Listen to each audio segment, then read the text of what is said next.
Good morning all of you. तो कैसे हैं आप सब?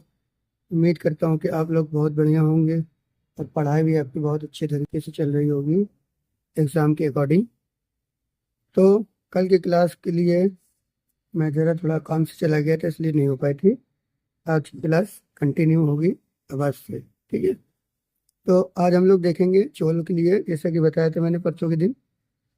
तो चोल वंश जो एक बहुत शक्तिशाली वंश था। इसके पहले एक समरी बता देता हूँ, फिर मैं आपको मेन मेन पॉइंट जो है टॉपिक वाइज वो लिखा दूंगा, नोट डाउन करा दूंगा, ठीक है। चोल वंश बहुत शक्तिशाली वंश था, ठीक है। दक्षिण भारत में इसका शासन बहुत मध्यपूर्ण हो रहा था, बोल रहा था। राजनीतिक, आर्थिक और सामाजिक अर्थव्यवस्था भी बढ़िया चल रही थी, जिसमें से आर्थिक व्यवस्था जो सबसे थी तो कृषि पर थी उनकी। किस पर थी? कृषि पर। सारी अर्थव्यवस्था जब कृषि पर चल रही थी, ठीक है। इनका मुख्य आधार था कृषि। इनमें उन्होंने सिंचाई व्यवस्था बहुत बढ़िया करी थी, जिसमें से कावेरी नदी एक इसका बहुत ज्यादा उपयोग करते थे। कावेरी नदी का उपयोग करते थे, उर्वरक का इस्तेमाल करते थे, ठीक है। और जो वहाँ की जो भूमियाँ थी उसमें पानी का इतना अच्छा फ्लो रखा था, बहाव रखा था कि उपज बहुत अच्छी होती थी, ठीक है। व्यापार जो था उनका, व्यापार बहुत शक्तिशाली था। उनकी नौसेना बहुत शक्तिशाली थी। दक्षिण पूर्व एशिया में उनके पास चीन के साथ, अरब देशों के साथ बढ़िया तरीके से व्यापार में मदद चल रही थी। इनके पास नागपट्टनम में एक बंदरगाह था, ठीक है। यहाँ से ये मसाले और मोतियाँ, कपड़ों का निर्यात करते थे और अरबी घोड़ों को आयात करते थे, ठीक है। उद्योग की अगर बात देख करी जाए तो उद्योग में वस्त्र उद्योग था, धातु उद्योग या मूर्ति का उपयोग उसमें होने लगा था, देखिए। कांची के रेशम बनाए जाते थे और मूर्तियां बनाने का काम फल फूल रहा था इनका। मंदिर की जो मूर्तियां होती है वो, ठीक है, इनके समय में होने लगा था। मुद्राएं में अगर देखी जाए तो सोना, चांदी और तांबे के बहुमूल्य इन्होंने सिक्के जारी कर दिए थे। राजनीति का अगर इसी क्रम में देखा जाए तो राजनीति में जो राजतंत्र था इनका, वो सर्वोच्च अधिकारी जो होते थे वो राजा के पद अनुसार होते थे, ठीक है। विभिन्न मंत्री जो होते थे वो राजा के परिषद की सहायता करते थे। और सेना इनके पास जो थी, चोलों के पास सेना एक विशाल सेना का संगठन था, जैसे पैदल, घुड़सवार, शक्तिशाली और नौसेना भी बताया। समुद्री वाहन इनके पास नियंत्रण स्थापित था। दक्षिण पूर्व एशिया में मानो ये इनका अभियान बहुत ज्यादा फल फूल रहा था, जिससे इनको बहुत ज्यादा मदद मिल रही थी। अब स्थानीय अगर शासन व्यवस्था में देखा जाए तो इस सबसे अनूठी इनके पास शासन व्यवस्था थी, जो मजबूती से फूल फूल रही थी। गांव में काफी स्वतंत्रता थी इनकी, स्वायत्ता प्राप्त थी। और ग्राम सभाएं, जिनको उर या महासभा कहते हैं, ठीक है, इनके मामलों में प्रबंधन स्वयं करते थे। ये स्वयं प्रबंधन करते थे, ठीक है। इनके नियंत्रण कोई नहीं करता था। सभाएं और संग्रहालय, न्याय व्यवस्था इनके टाइम में रखी गई थी। अगर सामाजिक में देखा जाए तो जाति व्यवस्था इनके टाइम में, चोलों के टाइम में जाति व्यवस्था मौजूद थी। इसमें से ब्राह्मण, ठीक है, शूद्र, ये सब जो इनके टाइम में जाति व्यवस्था थी।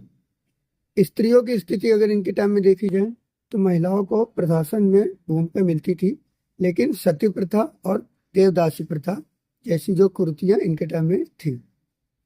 और धर्म और कला के टाइम में देखें तो ये शैव धर्म को मानते थे। और जो मंदिर का निर्माण कराना था इनका, जैसे तंजावुर का बृहदेश्वर मंदिर और वास्तुकला, मूर्तिकला, चित्रकला इनका एक सेम उदाहरण है। साहित्य और शिक्षा में अगर देखी जाए तो चोल शासकों ने साहित्य और शिक्षा को प्रोत्साहन किया था।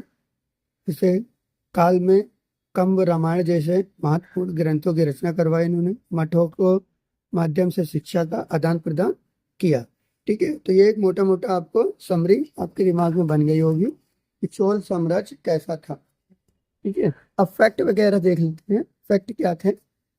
तो फैक्ट में क्या था, फैक्ट में देखिए तो सबसे पहले नवीं शताब्दी में पल्लवों को पराजित करके चोल साम्राज्य की स्थापना हुई। ठीक है, चोल साम्राज्य स्थापित हुआ 9वीं शताब्दी में। ठीक है, जब चोल साम्राज्य स्थापित हो गया तो चोल साम्राज्य के संस्थापक कौन थे? संस्थापक जो थे कौन थे? विजयालय। कौन थे? विजयालय संस्थापक थे। ठीक है, ये 850 से 887 ईस्वी तक ये रहे थे। ठीक है, यहाँ तक समझ में आ गया। और आपको बताते हैं कि प्राचीन भारत हमारा खत्म होने वाला है। ठीक है, तो जिसको जिसको भी डाउट्स हो तो वो आप कमेंट द्वारा पता पूछ लीजिएगा।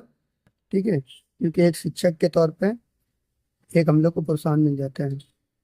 जब आप लोग फीडबैक करते हैं तो हम लोग को इससे पता चलता है कि हाँ, हम लोग का जो परफॉर्मेंस था, हम लोग ने जो अपनी मेहनत करी वो कहाँ तक सुटेबल थी, कहाँ तक सही थी। ठीक है, तो ज़्यादा से ज़्यादा कमेंट्स करके बताइएगा। ठीक है, कि आपको कैसी लगी क्लास ये हमारी।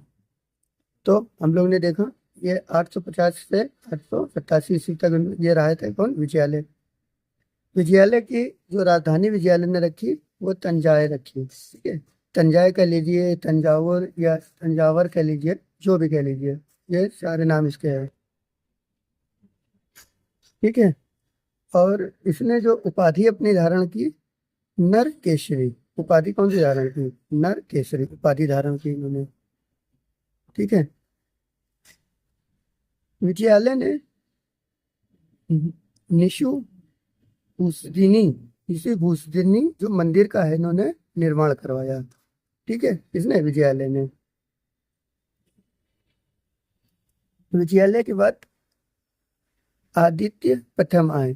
ठीक है, आदित्य प्रथम आए, इनके बाद गद्दी पर बैठे आदित्य प्रथम। आदित्य प्रथम की जो उपाधि थी वो थी उपाधि को दंडराम। ठीक है, ये उपाधि थी को दंडराम। ठीक है, यहाँ तक समझ में आ गया होगा। नोट डाउन जिसको जिसको करना है तो नोट डाउन भी कर लीजिए, नहीं स्क्रीनशॉट लेनी है तो स्क्रीनशॉट भी ले लीजिएगा। ठीक है, एक एक चीजें करके आप लोग को एक्सप्लेन करी जा रही है, भी फैक्ट भी बताए जा रहे हैं, और जो आपको समरी भी है वो भी बता दी जा रही है कि आपके याद करने के लिए अच्छे तरीके से दिमाग में बैठी रहेगी। ठीक है, एक दूसरे को अच्छी तरीके से लिंक करके बढ़िया पढ़ पाएंगे आप लोग। ठीक है ना, समझ में आ गया यहाँ तक? चलिए आगे। हाँ चलिए, देखिए प्रमुख शासक अगर देखा जाए तो प्रमुख शासकों में परांतक प्रथम, ठीक है, राजराज प्रथम, राजेंद्र प्रथम, राजेंद्र सेकेंड और कुलोत्तुंग। ठीक है, ये जो इनके प्रमुख शासक हुए थे चोल वंश के। चले आगे चले। राजकूट नरेश जो थे, राजकूट नरेश कौन थे? कृष्ण थर्ड ने। ठीक है, कृष्ण थर्ड ने तत्कोलम युद्ध में परांतक प्रथम को पराजित कर दिया था। किसको? परांतक प्रथम को। ठीक है, परांतक प्रथम को पराजित कर दिया था, परांतक प्रथम को पराजित किया। और इसी युद्ध में ही इनका बड़ा पुत्र, ठीक है, जिसका क्या नाम था? राजादित्य। ठीक है, राजादित्य, ये क्या हुआ? ये मारा गया। ठीक है, इसी युद्ध में ये मारा गया था। और जो कि कृष्ण थर्ड ने जो है इसको पराजित किया और उसको बेटे को मार दिया था। ठीक है, यहाँ तक समझ में आ गया होगा। फिर इसके बाद आए जो गद्दी पर बैठे जो थे राजराज प्रथम। ठीक है, राजराज प्रथम आए थे। राजराज प्रथम जो थे शैव धर्म के अनुयायी थे, शैव धर्म को मानते थे। ठीक है, राजराज प्रथम ने श्रीलंका पर आक्रमण कर दिया। कहाँ पर? श्रीलंका पर आक्रमण किया। तो श्रीलंका के जो राजा थे महिर फिफ्थ, महिर पांचवे जो थे, ठीक है, वो श्रीलंका के दक्षिण में जाके उनको शरण लेनी पड़ी। कहाँ पर? दक्षिण में उन्हें भागकर शरण लेनी पड़ी। ठीक है, जब उन्होंने आक्रमण कर दिया तो दक्षिण में जाके उनको शरण ली। राजराज जो प्रथम थे उन्होंने राजराजेश्वर जो तंजौर में पड़ता है शिव मंदिर, उसका निर्माण कराया। ठीक है, शिव मंदिर का इन्होंने निर्माण कराया, जो कि नाम क्या है, राजराजेश्वर। कहाँ पर है, तंजौर में। ठीक है, यहाँ तक समझ में आ गया होगा आप लोग को। श्रीलंका के जितने भी राज थे उनको विजित करने के बाद, जीतने के बाद, राजराज प्रथम ने श्रीलंका के जितने भी प्रांत थे उसको जीतने के बाद एक नया प्रांत बनाया।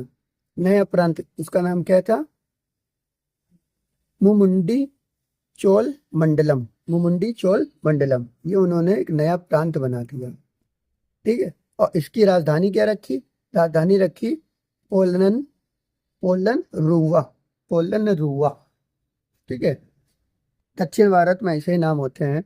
आप लोग ये ना समझिए कि नाम कैसे कैसे आ रहे हैं, दक्षिण भारत की तरफ ऐसे नाम होते हैं। अब वो लोग हमारे नाम सुनते होंगे तो हम लोग को भी, उन लोग को लगता होगा कैसे नाम रहते हैं, राधा श्याम, श्याम लाल, राम मोहन, उनको भी ऐसे लगता होगा। ठीक है, इसमें ज्यादा चिंता तो होने की बात नहीं है। ठीक है, आगे देखें, चलिए देखें। चोल साम्राज्य जो था वो सर्वाधिक, उसका विस्तार, चोल साम्राज्य का सबसे ज्यादा विस्तार जो किसने किया, सबसे ज्यादा विस्तार अगर देखा जाए तो राजेंद्र प्रथम द्वारा हुआ था। विस्तार तो ऐसे सभी ने किया, मगर सबसे अधिक विस्तार जो माना जाता है तो किसका माना जाता है, राजेंद्र प्रथम का। ठीक है, राजेंद्र प्रथम का सबसे अधिक विस्तार माना जाता है। राजेंद्र प्रथम की जो थी उपाधि क्या थी, उपाधि थी गंगे को, गंगे कोट चोल, गंगे कोट चोल इनकी उपाधि थी। राजराज प्रथम ने जो है, राजराज प्रथम द्वारा, जो राजेंद्र प्रथम द्वारा महिर, बंगाल के महिरपाल, बंगाल के महिरपाल, इसको पराजित कर दिया। ठीक है, फिर इसके बाद इनकी उपाधि बढ़ गई। और राजेंद्र प्रथम ने अपनी राजधानी क्या रखी, राजधानी रखी गंगैकोंड। ठीक है, गंगैकोंड उपाधि भी रखी, और गंगैकोंड चोल जो उपाधि रखी, और गंगैकोंड जो है राजधानी रखी। चोल अगर लगा दो तो उपाधि, और चोल हटा दो तो राजधानी। ठीक है, इससे आपको याद करने में आसानी रहेगा। अब जो गंगैकोंड कहाँ पर था, चोलपुरम के निकट ही में था। कहाँ पर था, चोलपुरम के निकट था। राजेंद्र प्रथम ने चोल गंगनम के पास में एक तालाब का निर्माण करवाया।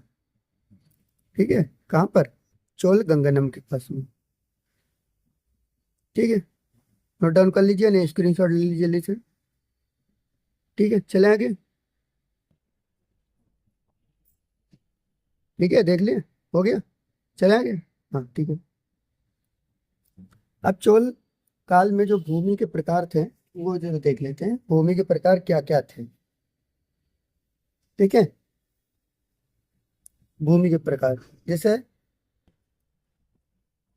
वल्लन वंगाई। ठीक है, वल्लन वंगाई, ये भूमि जो थी ये कैसे थी, भूमि, ये गैर ब्राह्मणों की,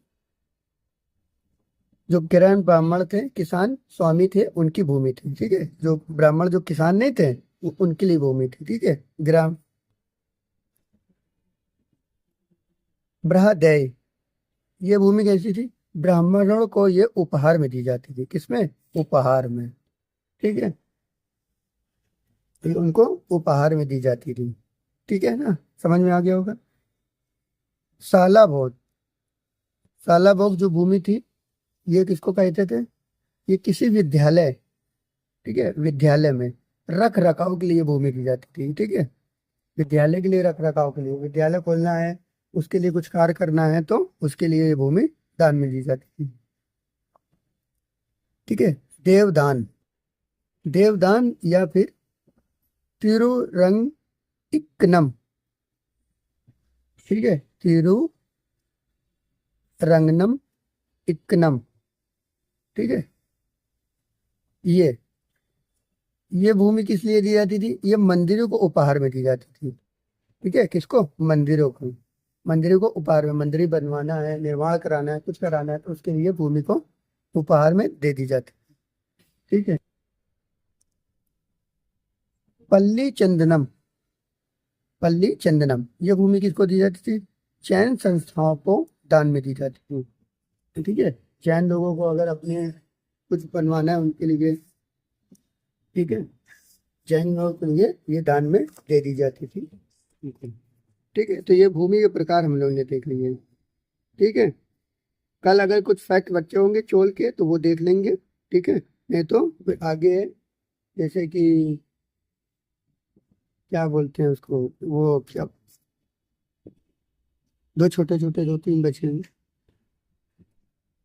ये तो होलसेल हो गया, ठीक है, गंगवंश हो गया है, और काकतीय वंश हो गए, छोटे छोटे वंश है, तो ये कल हम लोग फिर बता देंगे। ठीक है, तो जैसे कि मैंने बताया आप लोग को कि हमारा जो प्राचीन भारत खत्म होने वाला है, तो आप लोग को कोई भी डाउट्स हो या किसी प्रकार की समस्या हो, कुछ भी हो, या कैसा लगा आपको, ठीक है, उसके बारे में भी आप कमेंट्स द्वारा हमको ज़रा बताइएगा, तो हमको ज़रा पता चल जाएगा कि हमारी मेहनत कहाँ तक के रंग ला रही है एक टीचर के द्वारा।